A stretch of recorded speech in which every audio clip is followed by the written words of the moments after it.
नमस्कार दोस्तों, मैं Dharmendra Verma online study with DK में आपका बहुत बहुत स्वागत करता हूं। जैसा कि आप सभी को पता होगा कि एमपीटेट वर्ग 3 की जो वैकेंसी है वो जल्द ही आने वाली है, ज़्यादा समय उसमें नहीं बचा है। तो उसी को ध्यान में रखते हुए यहाँ पर आपको जो ऑनलाइन पेपर आपके हुए थे प्रीवियस ईयर पेपर, वो सारे के सारे एक एक करके सब्जेक्ट वाइज यहाँ पर आपके लिए लेकर आ रहे हैं, जिसमें आज यहाँ पर ईवीएस का आपको पार्ट फर्स्ट मिलेगा, जिसमें 20 प्रश्न आपको मिलेंगे और 20 के 20 प्रश्नों को आपको अच्छे से समझाया जाएगा। तो वीडियो को स्किप नहीं करना है, हर एक प्रश्न को ध्यान से देखना है, समझना है, और जहां पर आपको लगे कि ये नोट करना है तो कॉपी में भी उसको नोट करते चलिएगा, ताकि जब भी आप समय मिले एक बार उसको पढ़ लीजिएगा तो अच्छे से रिवीजन आपका हो जाएगा। तो कॉपी पास में रखिएगा, प्रश्न पर ध्यान दीजिएगा। 4 विकल्प पढ़ो, उत्तर भी आपको चयन करना है मेरे से पहले, जिससे कि आपको पता चल सके कि इन 20 प्रश्नों में आपको कितने नंबर आ रहे हैं। ये सारी चीज़ें आपको 1 बाय 1 करके करना है। तो वीडियो को लास्ट तक देखिएगा। यदि वीडियो अच्छा लगे तो वीडियो को लाइक करिएगा, कमेंट करके बताइएगा वीडियो कैसा लगा। अगला पार्ट चाहिए तो भी आप कमेंट्स करके बता सकते हैं, जल्दी हम लेकर आ जाएंगे। तो शुरुआत करते हैं, ज़्यादा समय आपका यहाँ पर खराब नहीं करेंगे। तो पहला प्रश्न है आपका, निम्नलिखित में से कौन सा ईवीएस के व्यापक विषयों के अंतर्गत नहीं आता है। देखिए, एक होता है विषय और एक होता है उपविषय, है ना। तो यहाँ पर विषय के बारे में पूछा गया है, व्यापक विषय के बारे में पूछा गया है ना। तो इसमें व्यापक विषय के अंतर्गत कौन सा नहीं आता है, इसके बारे में आपको बताना है। क्या वो परिवार और रिश्तेदार है, पौधे हैं, आश्रय, या फिर चीजें जो हम बनाते हैं और करते हैं। सबसे पहले आपको पता होना चाहिए विषय कितने प्रकार के होते हैं। ईवीएस में 6 प्रकार के होते हैं। कितने प्रकार के होते हैं? 6 प्रकार के होते हैं। तो इन 6 प्रकार में से कौन सा नहीं है उसके बारे में पूछा गया। सीधा सीधा उप विषय के बारे में यहाँ पर पूछा गया है। तो हम एक एक करके जान लेते हैं, आंसर तो हम जान ही लेंगे, है ना। तो सबसे पहले हम यहाँ पर विषय के बारे में पूछा गया है कि विषय के बारे में हम जान लेते हैं कि कितने विषय होते हैं। तो 6 विषय होते हैं। कौन कौन से होते हैं? तो पहला तो आपका हो गया परिवार एवं मित्र, है ना। पहला विषय कौन सा हो गया आपका? परिवार एवं मित्र हो गया। दूसरा हो गया आपका जल, है ना। दूसरे नंबर पर आ जाएगा यहाँ पर जल, यहाँ लिख देता हूं। और तीसरे नंबर पर आपका हो जाएगा यात्रा। तीसरे नंबर पर हो गया आपका यात्रा, एक एक करके नोट करते चलिएगा, है ना। चौथे नंबर पर हो गया आपका भोजन। 5वें नंबर पर हो गया आपका आश्रय। और 6ठे नंबर पर हो गया आपका चीजें जो हम बनाते हैं। कौन सा रह गया? पौधा। पौधा जो है ये क्या है? ये उपविषय है। क्या है? उपविषय। अब उपविषय कितने प्रकार के होते हैं? तो उपविषय होते हैं 4 प्रकार के। कितने प्रकार के होते हैं? 4 प्रकार के होते हैं। किसके होते हैं? तो याद रखिएगा, मात्र एक ही विषय के होते हैं, परिवार और रिश्तेदार। सॉरी, परिवार के, है ना। परिवार और रिश्तेदार, यानी कि इसको मित्र भी कह सकते हैं, परिवार एवं मित्र। इसके कितने उपविषय बताए गए हैं? तो 4 उपविषय बताए गए हैं। याद रखिएगा, पहले नंबर पर आता है आपका संबंध। यहाँ पर लिख देता हूं, ये क्या है? उपविषय, है ना। तो ये आ गया आपका संबंध। दूसरे नंबर पर हो गया आपका कार्य और खेल।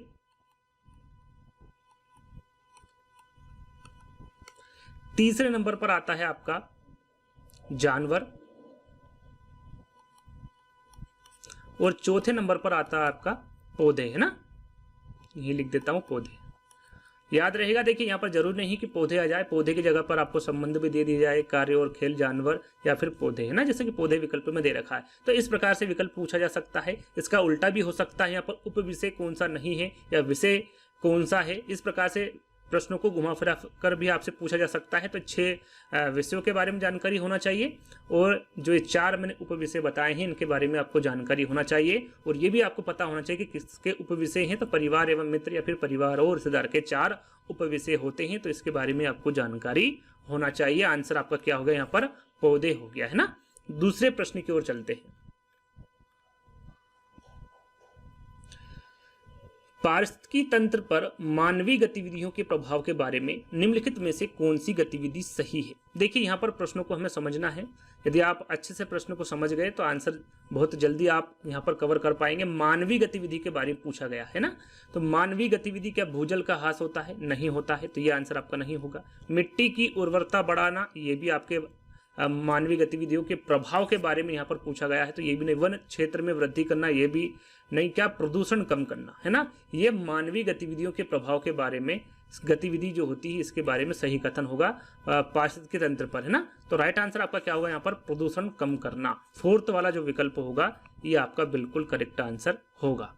चलिए अगला प्रश्न आपका कि निम्नलिखित में से किसके अनुसार वायुमंडल में 78% नाइट्रोजन और 21% ऑक्सीजन होती है। यहाँ पर ये भी आपको पता होना चाहिए कि वायुमंडल में कितने प्रतिशत नाइट्रोजन होती है, तो 78 है ना, और ऑक्सीजन कितने प्रतिशत होती है, 21%। ये दोनों ही वायुमंडल में सबसे ज्यादा पाए जाने वाली गैस हैं। और ये जो गैस है ये किसके अनुसार वायुमंडल में पाई जाती है, क्या आयतन के अनुसार पाई जाती है, भार के अनुसार, घनत्व के, या फिर वेग के। तो हमेशा याद रखिएगा ये आयतन के अनुसार पाई जाती है ना। वायुमंडल में आयतन के अनुसार नाइट्रोजन 78% और ऑक्सीजन 21% पाई जाती है। साथ में कार्बन डाइऑक्साइड के बारे में भी आपको पता होना चाहिए, ये 0.03%। इन तीनों के बारे में ज़्यादातर पूछा जाता है, तो ये तीनों के बारे में आपको पता होना चाहिए। और ये वायुमंडल के निचले स्तर में पाई जाती है नाइट्रोजन और ऑक्सीजन, है ना, ये भी आपको पता होना चाहिए। तो आंसर आपका क्या होगा, यहाँ पर आयतन होगा। चलिए, निम्नलिखित में से क्या जंगल का कार्य नहीं है। प्रश्न को हमेशा आपको ध्यान से पढ़ना है। क्या पूछा गया है, जंगल का कौन सा कार्य नहीं है। नेगेटिव प्रश्न पूछा गया है, 4 विकल्प पढ़ेंगे, आसानी से आप आंसर दे पाएंगे इसका। सतह से वर्षा जल के प्रवाह को कम करना बिल्कुल करता है जंगल, है ना। मिट्टी के कटाव को रोकता है जंगल। स्थानीय तापमान को नियंत्रित करता है। ध्वनि प्रदूषण कम नहीं करता है ना। जंगल जो है, जंगल का जो कार्य है वो ध्वनि प्रदूषण कम करना नहीं है, और यही आपका आंसर है 4th वाला, है ना। चलिए अगले प्रश्न की ओर बढ़ेंगे। 5वां प्रश्न आपका, निम्नलिखित में से कौन एक एक गैसीय जैव भू रासायनिक चक्र नहीं है। हमेशा प्रश्न को ध्यान से पढ़ना है ना। कौन सा गैसीय जैव भू रासायनिक चक्र नहीं है। ये जो जैव भू रासायनिक चक्र है, इसे सीधा सीधा जैव रासायनिक चक्र भी कहा जाता है, और इसे पोषक चक्र भी कहा जाता है। क्या कहा जाता है, पोषक चक्र भी कहा जाता है। ये भी याद रखिएगा, है ना। डायरेक्टली पोषक तत्व भी यहाँ दे दे तो आपको कंफ्यूज नहीं होना है। तो कौन सा रासायनिक जैव भू रासायनिक चक्र नहीं है। जल चक्र बिल्कुल है, कार्बन चक्र, फास्फोरस चक्र, ऑक्सीजन चक्र, इन चारों में से कौन सा नहीं है, इसके बारे में आपको बताना है। तो सही आंसर क्या होगा आपका, वो होगा आपका फास्फोरस चक्र। याद रखिएगा, जो फास्फोरस चक्र होता है ये आपका गैसीय जैव भू रासायनिक चक्र नहीं होता है। तो फिर क्या होता है भाई, तो याद रखिएगा ये 2 प्रकार के चक्र होते हैं। एक तो होता है आपका पोषक चक्र या फिर जैव भू रासायनिक चक्र, और दूसरा होता है आपका तल छठी चक्र, तल छठी चक्र, है ना। इसके बारे में भी याद रखिएगा। सीधा सीधा पूछ लीजिए आपसे कि तल छठी चक्र इनमें से कौन सा है, तो वहां पर आपको विकल्प दे देंगे। और फास्फोरस चक्र भी होगा, तो वहां पर आपको टच करना होगा, विकल्प को चुनना होगा, है ना। तो देखिए अपन सबसे पहले भू रासायनिक चक्र के बारे में जान लेते हैं। तो ये भू रासायनिक चक्र है, इसमें आपका इसके साथ साथ कौन से चक्र आएंगे, तो याद रखिएगा इसके साथ साथ आपका नाइट्रोजन चक्र। नाइट्रोजन चक्र भी किसके अंतर्गत आता है, आपका पोषक चक्र या फिर रासायनिक चक्र के अंतर्गत आता है। साथ में ऑक्सीजन इसमें हो गया, है ना। जल चक्र हो गया आपका, जल चक्र भी इसी के अंतर्गत आता है। कार्बन चक्र, ये भी याद रखिएगा, कार्बन चक्र जो विकल्प में है, तो ये सभी किसके अंतर्गत आते हैं, जैव भू रासायनिक चक्र के अंतर्गत आते हैं। अब यहाँ पर तल छठी चक्र के अंतर्गत कौन कौन सा, जैसे कि फास्फोरस चक्र। और ये याद रखिएगा, जो फास्फोरस चक्र होता है ये खनिज की पूर्ति करता है। क्या करता है फास्फोरस चक्र, खनिज की पूर्ति करता है ना। और इसके साथ साथ कौन कौन से चक्र हैं आपके तल छठी चक्र में, तो आपका हो गया कैल्शियम चक्र, है ना। मैं बोल देता हूं, लिखूंगा, आपका समय यहां पर लग जाएगा। तो याद रखिएगा, कैल्शियम चक्र, सोडियम चक्र, फास्फोरस चक्र, लोह चक्र, मैग्नीशियम चक्र और सल्फर चक्र, है ना। सल्फर चक्र ये भी किसके अंतर्गत आता है, तल छठी चक्र के अंतर्गत आता है। तो याद रखिएगा, ये 4-5 नाम मैंने आपको बताए हैं, ये आपके तल छठी चक्र के अंतर्गत आते हैं। और जो मैंने इसके पहले नाम बताए और जो लिखे हैं, नाइट्रोजन हो गया आपका, जल चक्र हो गया, कार्बन चक्र हो गया, ऑक्सीजन चक्र हो गया, है ना, ये सभी के सभी आपके पोषक चक्र या फिर जैव भू रासायनिक चक्र के अंतर्गत आते हैं। तो विकल्प आपका कौन सा होगा, सी वाला करेक्ट होगा, है ना। चलिए अगला प्रश्न, चांगपा पहाड़ों पर रहने वाले एक जनजाति शंकु के आकार के तंबू में रहती है, जिसे याक के बालों से बुना जाता है और एक साथ सिला जाता है और 9 डंडों से बांधा जाता है। फिर करीब 2 फीट गहरी जमीन खोदकर टेंट लगाया जाता है। उनके तंबू को क्या कहा जाता है। देखिए यहां पर सीधा सीधा तंबू के बारे में पूछा गया है ना। प्रश्न को बहुत बड़ा कर दिया गया है, लेकिन पूछा क्या गया है, जिसमें चांगपा जनजाति रहती है उस तंबू का नाम क्या है? पहले फोर्थ वाला विकल्प देख लीजिएगा, थोड़ा ये प्रश्न बड़ा हो गया तो यहाँ पर शो नहीं हो रहा होगा आपकी स्क्रीन पर। तो चौथा विकल्प जूले है ना, तो जूले विकल्प होगा नहीं, 3 विकल्प में से आपका आंसर होगा, तो इससे आपको चयन करना है। तो देखिए पहले चांगपा जनजाति के बारे में हम जान लेते हैं, ये कहाँ पर पाई जाती है। तो याद रखिएगा जो चांगपा जनजाति है ये लद्दाख में पाई जाती है। कहाँ पर? लद्दाख में पाई जाती है, ये याद रखिएगा हमेशा। यदि पूछ ले जाए विकल्प में आपसे प्रश्न में कि चांगपा जनजाति कहाँ के रहने वाली है, तो ये लद्दाख के रहने वाली है ना। और ये जो जनजाति होती हैं इसमें लगभग कितने लोग होते हैं ये भी पूछा जा सकता है, क्योंकि वर्ग 3 में देखा गया है कि बहुत ऐसे ऐसे प्रश्न पूछे गए हैं और ऐसे ऐसे अंदर से प्रश्न पूछे गए हैं कि जो बहुत कठिन होते हैं प्रश्न। आगे हम देखेंगे उन प्रश्नों को। तो 5000 लोग होते हैं इनकी जनजाति में। कितने लोग होते हैं? तो 5000 लोग होते हैं। और ये कौन सी बकरी पालते हैं? तो याद रखिएगा पश्मीना बकरी है ना। ये यहाँ पर सिर्फ तंबू का नाम पूछा गया है, तो बकरी के बारे में बहुत ज़्यादा पूछा जाता है ना। तो कौन सी बकरी पाली जाती है इनके द्वारा? पश्मीना बकरी, जिसकी शॉल बनाते हैं, आपने देखा होगा, शॉल के बारे में सुना होगा। पश्मीना शॉल हो गई, पश्मीना स्वेटर होगी है ना, जो सबसे ज़्यादा गर्माहट इन शॉलों में होती हैं है ना। और ये जो बकरी होती हैं ये 5000 फीट ऊंचे पहाड़ों पर रहती हैं और इनको वहीं पर रखा जाता है ताकि इनके जो बाल होते हैं वो काफ़ी मुलायम हो जाए है ना। उसके लिए ये कहाँ पर रखते? 5000 वर्ग फीट ऊंचा, और वहाँ पर ये अपना जीवन यापन भी कर लेती हैं ये बकरियाँ है ना। साथ में ये भेड़ों को भी रखते हैं, लेकिन जो सबसे ज़्यादा पाले जाने वाला जो जानवर होता है इनमें वो पश्मीना बकरी होती है। अब बात कर लेते हैं इनके जो तंबू है। ये सारी जानकारी इस प्रश्न में दे दी गई है भाई, किस प्रकार का इनका तंबू होता है ना। सिर्फ हमें जानना है कि उस तंबू का नाम क्या है। तो उस तंबू का नाम होता है रेबो। याद रखिए जिसमें वो रहते हैं उस तंबू का नाम होता है रेबो। और जहाँ पर इन बकरियों और भेड़ों को रखा जाता है उसके बारे में पूछा जा सकता है भाई कि उसका नाम क्या है। तो उसका नाम होता है लेखा। क्या होता है? लेखा। रेबो और लेखा 2 चीजें हैं। लेखा जहाँ पर बकरियों को और भेड़ों को रखा जाता है, और जहाँ पर ये रहते हैं उनका तंबू, यानी कहने का मतलब है चांगपा जनजाति रहते हैं उसको क्या कहते हैं? रेबो कहा जाता है ना। इन दोनों चीज़ों को आपको अच्छे से याद कर लेना है, क्योंकि काफ़ी बार ये सीटेट एग्जाम में भी और अनटेट एग्जाम में भी ये प्रश्न काफ़ी बार पूछा गया है, तो इसके बारे में आपको पता होना चाहिए है ना। चलिए अगले प्रश्न की ओर बढ़ते हैं। ये याद हो गया भाई रेबो किसको कहा जाता है? जहाँ पर वो रहते हैं, और उनकी जो पश्मीना बकरी और भेड़ों को रखा जाता है उसको लेखा कहा जाता है। चलिए आगे बढ़ेंगे।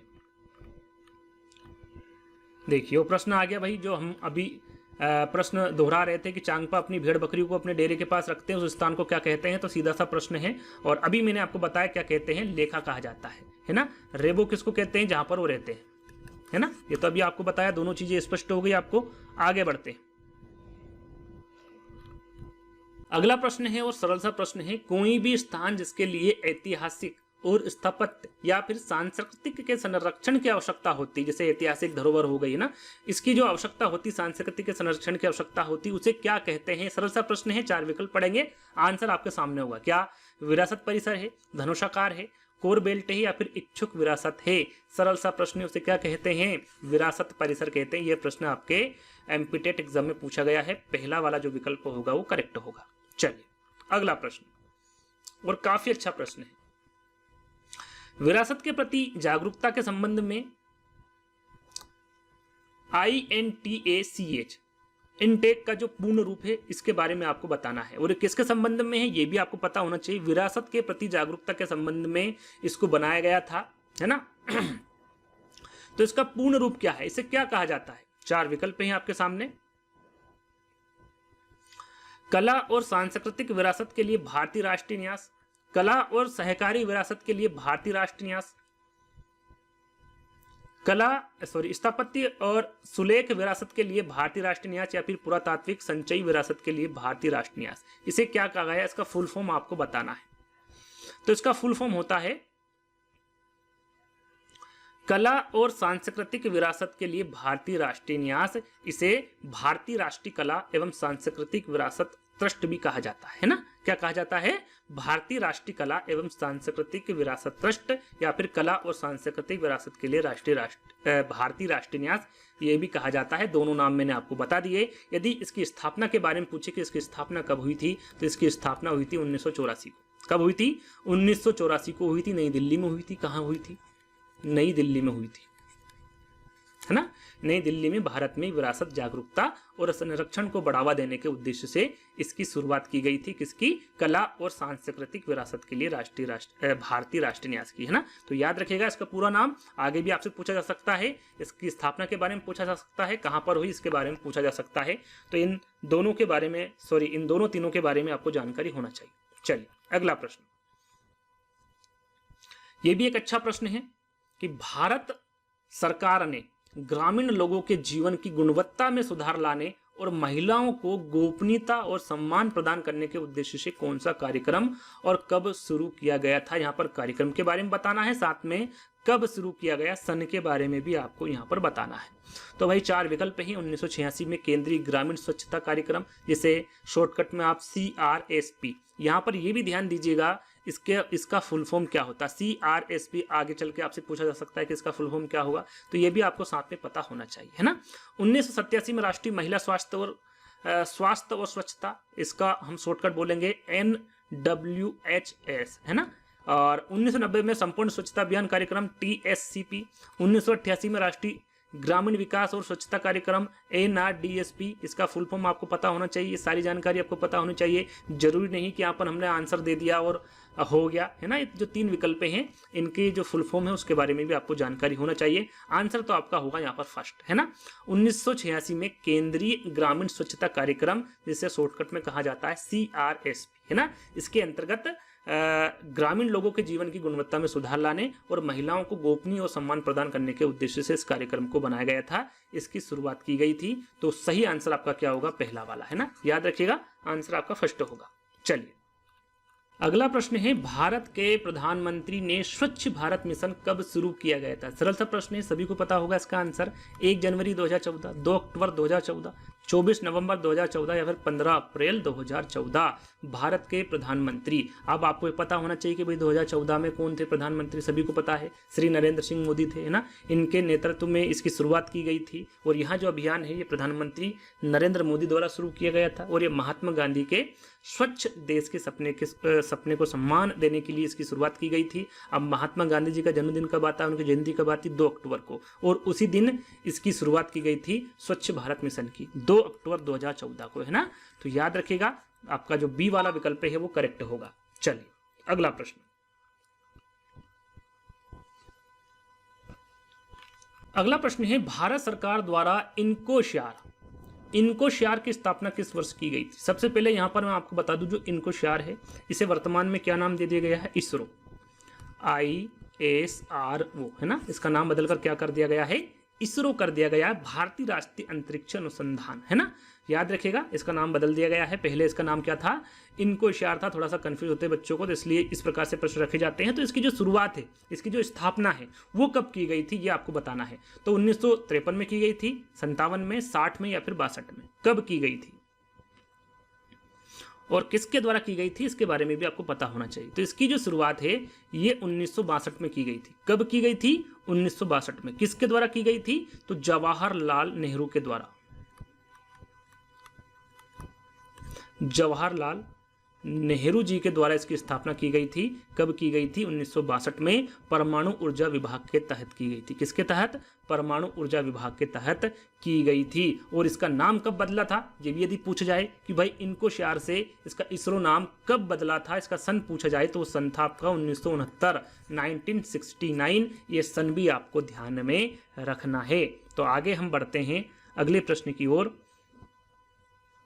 ये सारी चीजें आपको समझ में आ गई। आंसर आपका क्या होगा? 1962 होगा। चलिए अगला प्रश्न, टर्ल्स, TERML या फिर इसे टल्स भी कहा जाता है ना, शॉर्टकट में टल्स कहा जाता है। और इसका पूर्ण रूप आपको बताना है क्या है, जिसे इसरो के पूर्ववर्ती संगठन द्वारा स्थापित किया गया था। किसके द्वारा स्थापित किया गया था? इसे इसरो के द्वारा, है ना। तो इसका पूरा नाम आपको बताना है। चौथा विकल्प आपको नहीं दिख रहा होगा, थोड़ा सा देख लीजिए चौथा विकल्प कौन सा है ना। आपने पढ़ लिया होगा, मैं वैसे पढ़ के सुना दूंगा। तो पहला विकल्प है आपका तिरुवनंतपुरम इक्वेटोरियम रॉकेट लॉन्चिंग स्टेशन। यहां पर TERLS का पूरा नाम आपको बताना है सीधे सीधे, है ना। Thumba equatorial rocket launching station है। 2 इंजन रॉकेट लॉन्चिंग सिस्टम है, या फिर जो फोर्थ वाला विकल्प है 3 इंजन रॉकेट लॉन्चिंग सिस्टम है। इसमें 4 विकल्प में आपको बताना है TERLS का फुल फॉर्म क्या होगा। तो इसका फुल फॉर्म होता है आपका Thumba equatorial rocket launching station, है ना। इसको किसके द्वारा संगठित किया गया था, स्थापित किया गया था, तो इसरो के द्वारा किया गया था। अब कब किया गया था, यदि इसके बारे में पूछ ले भाई, इसे कब किया गया था और किसके पास स्थित किया गया था, तो सबसे पहले हम इसकी स्थापना जान लेते हैं। तो इसकी स्थापना हुई थी 21 नवंबर, कब हुई थी, 21 नवंबर 1963, 1963 को इसकी स्थापना हुई थी, है ना। और किसके पास हुई थी, तो यह हुई थी तिरुवनंतपुरम के पास में। कहाँ पर, तिरुवनंतपुरम के पास में इसकी स्थापना हुई थी। और ये जो रॉकेट है, आपने रोहिणी, आगे मैं बताऊंगा रोहिणी के बारे में, है ना। रोहिणी की एक श्रृंखला है ये, कौन सी, TERLS, इसके बारे में आगे हम जानकारी देंगे, आगे प्रश्न आएगा उसमें हम इसके बारे में आपको बताएंगे। तो यहाँ पर आपको ये याद रखिएगा सीधा सीधा कि इसका नाम क्या है पूरा, कब इसकी स्थापना हुई थी और किसके पास हुई थी, तो तिरुवनंतपुरम के पास हुई थी ना। 3 चीजें आपको याद रखना है, आगे हम बात करेंगे। साथ में ये भी आपको पता होना चाहिए, जितने भी और विकल्प हैं इनके बारे में भी इनके पूरे नाम आपको पता होना चाहिए, है ना, क्योंकि इसके बारे में भी शॉर्ट में पूछे जा सकते हैं आने वाले एग्जाम में। चलिए अगला प्रश्न है और काफी अच्छा प्रश्न है। निम्नलिखित में से कौन सी अंतरिक्ष एरोस्पेस एजेंसी अपने देश के साथ सही सम्मिलित नहीं है। कहने का मतलब है कि जैसे कि चीन है, इसकी कौन सी अंतरिक्ष एरोस्पेस एजेंसी, क्या ये सही है, इसके बारे में आपको बताना है। तो इसमें पूछा गया है कौन से अपने देश के साथ सही सम्मिलित नहीं है, ये आपको बताना है, कौन सी नहीं है इसके बारे में आपको बताना है ना। तो सबसे पहले यहाँ पर विकल्प लिख देते ABCD, जैसे जैसे विकल्प पढ़ूंगा आपको समझ आ जाएगा, है ना। इनकी स्थापना के बारे में भी आपको बताऊंगे कि इनकी स्थापना कब हुई थी। तो सबसे पहला विकल्प है आपका CNSA। CNSA जो एजेंसी क्या चीन की है, बिल्कुल सही है, ये चीन की एजेंसी है। इसका हिंदी रूप होता है चीन राष्ट्रीय अंतरिक्ष प्रसारण। क्या होता है, चीन राष्ट्रीय अंतरिक्ष प्रसारण। और ये जो एजेंसी है चीन की है, इसकी स्थापना कब की गई थी, तो इसकी स्थापना की गई थी 22 अप्रैल, स्थापना भी आपको साथ में याद रखना है, 1993, 1993, है ना। इसकी स्थापना हुई थी चीन की जो अंतरिक्ष एरोस्पेस एजेंसी है CNNS, इसकी स्थापना 22 अप्रैल 1993 को हुई थी। दूसरे नंबर पर देखते हैं भाई, ये सही है, तो इसका मतलब ये अपना विकल्प सही नहीं है, है ना, क्योंकि इसमें कौन सा सम्मिलित नहीं है ये पता करना है। बी वाला विकल्प है DLR अंतरिक्ष प्रसारण। क्या ये डेनमार्क की एजेंसी है, तो ये बिल्कुल नहीं है, हमारा आंसर बी वाला होगा। क्योंकि जो DLR है ये किसकी एजेंसी है, तो ये जर्मनी की एजेंसी, किसकी है, जर्मनी की एजेंसी, ना कि डेनमार्क की। और इसका फुल फॉर्म क्या होता है, तो इसका फुल फॉर्म होता है जर्मन एरोस्पेस सेंटर। क्या होता है, जर्मन एरोस्पेस सेंटर। इसकी स्थापना कब हुई थी, तो इसकी स्थापना हुई थी 1969 में। किसकी, DLR की बात कर रहा हूं, जो कि डेनमार्क में स्थित नहीं है। ये जो एजेंसी है कहां पर है, जर्मनी में है। तो फिर भाई डेनमार्क की कौन सी एजेंसी है, उसके बारे में भी आपको पता होना चाहिए। तो इसके बारे में भी आपको बता देते हैं कि डेनमार्क की जो एजेंसी होती है ये होती है DNSC। कौन सी होती है, DNSC। इसका फुल फॉर्म होता है डेनिश राष्ट्रीय अंतरिक्ष केंद्र। क्या होता है, डेनिश राष्ट्रीय अंतरिक्ष केंद्र। इसकी जो स्थापना हुई थी वो 1 जनवरी को हुई थी, 1 जनवरी 1968, 1969, है ना, 1 जनवरी 1968। DNSC जो कि डेनमार्क की एजेंसी है, ये याद रखिएगा, इसकी स्थापना 1 जनवरी 1968 को हुई थी। तो ये क्लियर हो गया, आंसर आपको पता चलेगा बी वाला है। सी और डी को भी देख लेते हैं, इनके बारे में भी आपको पता होना चाहिए। भाई फ्रांस की जो एजेंसी वो कौन सी है, CNES। कौन सी है, CNES। इसका फुल फॉर्म है राष्ट्रीय अंतरिक्ष अध्ययन केंद्र। क्या है, राष्ट्रीय अंतरिक्ष अध्ययन केंद्र, CNES का फुल फॉर्म है। इसकी जो स्थापना हुई थी वो हुई थी 19 दिसंबर 1961 में। कब हुई थी, 1969 में इसकी स्थापना हुई थी फ्रांस की एजेंसी की। लेपन, देखिए ये जो लेपन है ये पहले देख लेते हैं, इंडोनेशिया है ना। इंडोनेशिया की जो एजेंसी का नाम क्या है, वो है लेपन। पूरा नाम क्या है, इंडोनेशियाई अंतरिक्ष एजेंसी। पहले इसका नाम था लेपन। क्या था, पहले इसका नाम था लेपन, और अब क्या कर दिया गया है, इंडोनेशियन अंतरिक्ष एजेंसी इसका नाम कर दिया गया है। अब बात आती कि इसकी स्थापना कब हुई थी, तो इसकी स्थापना हुई थी 27 नवंबर 27 नवंबर 1964। ये जो स्थापना वर्ष है इसके बारे में भी आपको जानकारी होना चाहिए, कुछ भी आपसे परीक्षा में पूछा जा सकता है, ये याद रखिएगा, है ना। चलिए आगे समझ में आपको आंसर क्या होगा, आपका बी वाला होगा। अपनी कॉपी में नोट कर लीजिएगा, जब आपको समय मिले पढ़ लीजिएगा, एक बार आपका रिवीजन हो जाएगा। चलिए बहुत अच्छा प्रश्न है। भारत के पहले उपग्रह आर्यभट्ट का प्रक्षेपण द्रव्यमान क्या था। यहाँ पर द्रव्यमान के बारे में पूछा गया है, कितने किलो का था, 240 किलो का था, 300 किलो का था, 360 किलो का, 400 किलो का। इस प्रकार से भी प्रश्न आपके एमपीटेट एग्जाम में पूछे गए हैं। तो वो कितने किलोग्राम का था, तो ये था आपका 360 किलोग्राम का। कितने का था, 360 किलोग्राम का था। और इसे कब किया गया था ये याद रखिएगा, सबसे इंपॉर्टेंट है कि भारत का पहला उपग्रह था आर्यभट्ट। कौन सा, आर्यभट्ट भारत का पहला उपग्रह। सीधे सीधे प्रश्न पूछा जा सकता है। और द्रव्यमान कितना था, 360 किलो था। कब किया गया था ये प्रक्षेपण, तारीख याद रखिएगा, 19 अप्रैल 1975। कब किया गया था, 19 अप्रैल 1975 को किया गया था। और ये इसका जो क्षय तिथि ये याद रखिएगा, ये बहुत इंपॉर्टेंट है, याद रखिएगा, क्योंकि इसी के बीच में आने वाला जो प्रश्न है 16 प्रश्न है शायद, या फिर 17वां है ना, वो है 10 फरवरी 1992। कौन सी है, 10 फरवरी 1992 है। और इसका जो जीवन काल है, जीवन काल के बारे में पूछा जाएगा, अगला प्रश्न वही है, ध्यान रखिएगा, लगभग 17 वर्ष, लगभग 17 वर्ष, यानी कि 17 वर्ष से कम समय लगा था। आप देखेंगे यानी कि अप्रैल यदि 10 फरवरी, ये क्षय तिथि यदि 10 फरवरी की जगह 19 अप्रैल 1992 होता, टोटल 17 वर्ष हो जाता। लेकिन इससे पहले ये क्षय तिथि इसकी हो गई थी, तो इसका जो एग्जैक्ट जो निकलता है वो 17 वर्ष से पहले है ना, ये याद रखिएगा। वर्ष आगे प्रश्न पूछा जाएगा, ध्यान दीजिएगा, है ना। चलिए तो याद हो गया आपको, आंसर क्या होगा इसका, 360 किलो होगा। चलिए अगला प्रश्न, अगला प्रश्न है आपका, पृथ्वी का पहला कृत्रिम उपग्रह किस वर्ष सफलतापूर्वक प्रक्षेपित किया गया था। यहां पर देखिए ध्यान देना है, पृथ्वी का पूछा गया, भारत का नहीं पूछा गया, है ना। पृथ्वी का पहला कृत्रिम उपग्रह किस वर्ष सफलतापूर्वक प्रक्षेपित किया गया था, 54 में, 57 में, 60 में या फिर 63 में। तो सही आंसर क्या होगा आपका, 1957। यदि हम तारीख की बात करें, तारीख होगी आपकी 4 अक्टूबर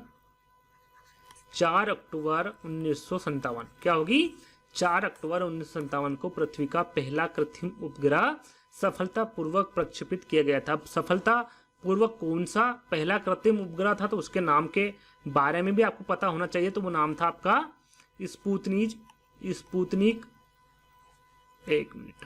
स्पुतनिक फर्स्ट। क्या नाम था उसका, स्पुतनिक फर्स्ट। कब किया गया था, 4 अक्टूबर 1957 में, ये याद रखिएगा। और उसकी यदि आपको वजन के बारे में पूछे कि भाई लॉन्च करने के वक्त इसका वजन कितना था, यदि वजन के बारे में जैसा कि अभी पूछा गया था थोड़ी देर पहले ही, तो वो था आपका 83.6 किलोमीटर, है ना। लॉन्च करने के वक्त इसका वजन करीब 83.6 किलोमीटर था। इसका व्यास यदि पूछे तो व्यास इसका था 58 सेंटीमीटर, है ना। वैसे पूछा नहीं जाता, लेकिन याद रखिएगा व्यास इसका था 58 सेंटीमीटर, ये आपको ध्यान रखना है। और यदि बात करें तो ये तकरीबन, यदि हम पृथ्वी का पहला कृत्रिम जो उपग्रह है स्पुतनिक फर्स्ट है, ये मात्र 21 दिनों में ही बंद हो गया था। कितने दिनों में, 21 दिनों में ही ये काम करना बंद कर दिया था। इसकी जो बैटरी वो खत्म हो गई थी, उसकी वजह से इसने काम करना बंद कर दिया था। लेकिन ये सफलतापूर्वक प्रक्षेपित माना गया था। कब माना गया था, 4 अक्टूबर 1957 में। यह तारीख आपको याद रखना है, बी वाला विकल्प आपका करेक्ट होगा। चलिए अगला प्रश्न, भारत के पहले उपग्रह आर्यभट्ट का कक्षीय जीवन क्या था। जैसे कि मैंने आपको थोड़ी देर पहले ही बताया था कि भाई तारीख समेत मैंने आपको बताया था कि भाई इसका कक्षीय जीवन कौन सा है ना। ये सारी चीजें मैंने थोड़ी देर पहले ही मैंने आपको बताई थी। तो आपको पता होना चाहिए कि 17 साल से थोड़ा अधिक होगा, 17 साल से थोड़ा कम होगा, 18 साल से थोड़ा कम होगा, या फिर 18 साल से थोड़ा अधिक होगा। थोड़ी देर पहले ही मैंने आपको बताया था, यदि आपको ध्यान होगा तो मैंने बताया था प्रक्षेपण की तारीख क्या थी, 19 अप्रैल 1975, है ना, ये याद रखेगा। और क्षय तिथि यानी कि कहने का मतलब जो कक्षीय जीवन था उसका, वो कौन सी तारीख थी, 10 फरवरी 1992, है ना। यदि इसका आप देखेंगे तो ये 16 साल और कुछ महीने होगी, है ना। यदि ये अप्रैल 1992 होती तो हम यहाँ पूरा 17 साल बोल सकते थे, लेकिन ये कम थी, यानी कि 17 साल से थोड़ा कम। बी वाला विकल्प आपका करेक्ट होगा, तो ये आपको पता होना चाहिए। चलिए अगला प्रश्न है आपका SLV-3, या जैसे कि नाम यहाँ पर हिंदी में लिखा हुआ है, यहाँ पर इंग्लिश में लिखा हुआ है, और इसका पूरा नाम है सैटेलाइट लॉन्च व्हीकल 3 को किस वर्ष सफलतापूर्वक प्रक्षेपित किया गया था? तो ये 77 में, 80 में, 84 में या फिर 57 में, कब किया गया था ये आपको बताना है। तो ये किया गया था आपका 1980 में। तारीख यदि आपको बताऊं तो 18 जुलाई। कब किया गया था? 18 जुलाई 1980 में इसको प्रक्षेपित किया गया था। किसको? SLV-3 को, याद रखेगा। और ये रोहिणी उपग्रह RS-1, ये याद रखेगा, ये इंपॉर्टेंट है, आगे पूछा जाएगा। रोहिणी उपग्रह RS-1, ये इंपॉर्टेंट है, ध्यान दीजिएगा। ये इसके द्वारा इसको स्थापित किया गया था। और LSV-3 भारत का पहला प्रायोगिक उपग्रह प्रक्षेपण यान था, याद रखेगा। और ये भारत का पहला मानव रहित चंद्रयान है ना। 2008 भी PLV के संशोधन द्वारा लॉन्च किया गया था, यानी कि 2008 में मानव रहित चंद्रयान फर्स्ट जिसको कहते हैं, 2008 में इसको पारित किया गया था। इसको संशोधित कर किसके द्वारा? SLV-3 को ही संशोधित कर इसको संशोधन द्वारा लॉन्च किया गया था। ये भी आपको ध्यान में रखना है। यदि हम बात करें तो ये 22 मीटर लंबा था। क्या था? SLV-3 की बात करें तो ये 22 मीटर लंबा था। और प्रक्षेपण वाहन 7 मंजिला इमारत जितना लंबा था। आप 7 इमारत मंजिला देख लीजिए, इतना लंबा ये आपका प्रक्षेपण था। और ये इसका जो वजन था वो 17 टन था। कितना था? 17 टन इसका वजन था। ये ध्यान में आपको रखना है। और ये 18 जुलाई 1980 को इसको प्रक्षेपित किया गया था। इसका भी आपको पूरा ध्यान रखना है। अगला प्रश्न, निम्नलिखित में से कौन सा उपग्रह SLV-3 या SLV सैटेलाइट लॉन्च व्हीकल 3 के प्रथम प्रक्षेपण सफल प्रक्षेपण द्वारा प्रक्षेपित किया गया था? उसका नाम आपको बताना है। तो Rohini satellite second, Cartosat second या फिर ये फर्स्ट है ना, कार्टोसैट सेकंड या फिर रोहिणी सैटेलाइट फर्स्ट। जैसे कि मैंने थोड़ी देर पहले आपको बताया था कि SLV-3 को कब पारित किया गया था? 18 जुलाई 1980 को, है ना। रोहिणी उपग्रह RS-1 के द्वारा स्थापित किया गया था। तो यहाँ पर रोहिणी सैटेलाइट फर्स्ट आपका करेक्ट आंसर होगा। चलिए अगला और अंतिम प्रश्न है। जैसा कि मैंने आपको बताया टोटल 20 प्रश्न मिलेंगे। निम्नलिखित में से कौन सा उपग्रह कक्षा में पहुंचने में विफल रहा था? अभी हम सफल प्रक्षेपण की बात कर रहे थे, लेकिन यहाँ पर वो कौन सा उपग्रह है जो कक्षा में पहुंचने में विफल रहा था, उसके बारे में आपको बताना है। SROSS first, SLV-3D first, SROSS-C2, NIUSAT जिसको न्यूसेट भी कहा जाता है।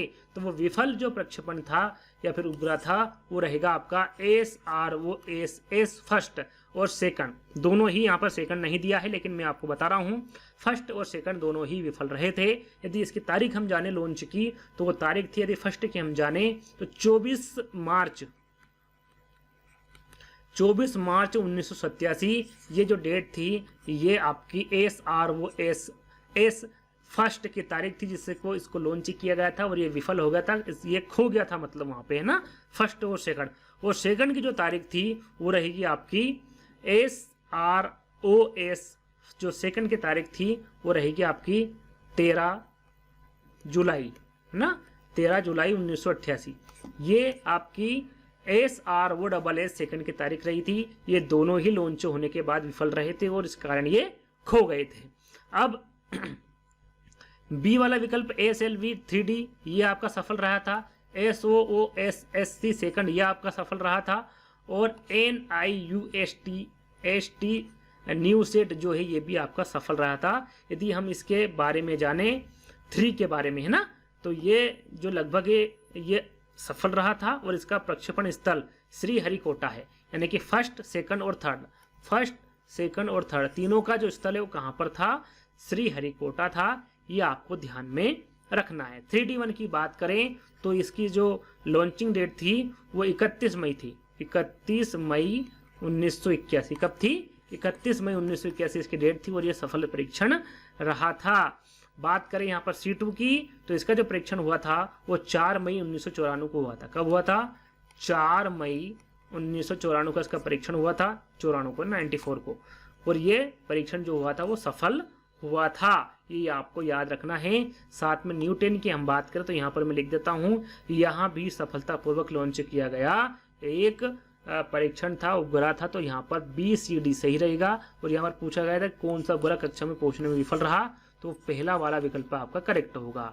तो यहाँ पर आज के आपके एमपीटेट के 20 प्रश्न आपके पर्यावरण अध्ययन के खत्म होते हैं। तो आज का वीडियो आपको कैसा लगा कमेंट्स के माध्यम से बताना है। यदि इसका अगला पार्ट भी चाहिए तो आप कमेंट्स के माध्यम से बता सकते हैं। जल्दी ही हम आपके लिए अगला पार्ट बना देंगे। तो आई होप आपको ये वीडियो पसंद आया होगा। तो जल्द ही दोस्तों एक नई वीडियो के साथ मिलते हैं। जब तक के लिए धन्यवाद।